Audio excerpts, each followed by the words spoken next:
I want to talk about goal setting again. If you think it's too simple, trust me, you don't get it yet because you got to get the foundation right. And if you think that this stuff is too simple, you probably don't understand how far you can take this stuff. So we'll be talking about goal setting. Let's explore this one facet, okay? For those of you who study mental creation, you probably have come across something along the lines of emotionalized thought creates the manifestation, okay? If you do it over time. I've heard it said, feeling is the secret for those of you who follow Neville Goddard.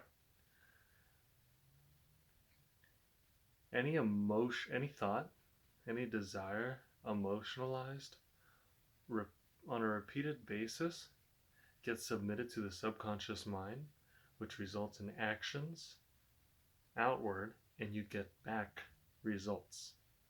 Okay, so it starts with your thinking, and it leads to feelings, leads to actions, leads to results. So when you are setting your goals, you want to think, what feeling is it creating? I know that in some schools of thought, they say go big, set the most biggest goal you want, repeat it to yourself daily, and you'll transition your belief. I personally, it doesn't work that way for me. Maybe I have less belief, okay? But if you're like me, and if perhaps you started out with less self-belief, you might have to do it this way. If your goal makes you feel uncertain,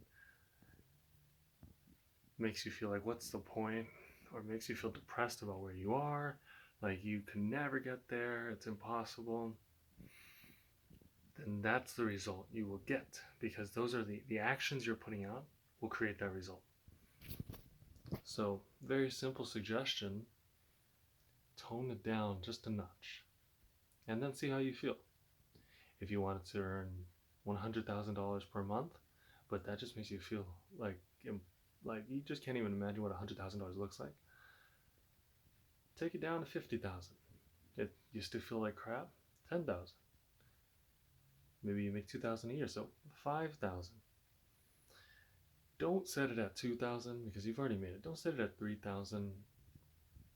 Bump it up where you're a little scared but you're excited. That's your sweet spot. Be careful with your goals because feeling is the secret. Whatever feeling you attach to your goal, if it's positive and you focus on it long enough, you'll get it. If it's negative and you focus it long enough, you will also get it. Good luck.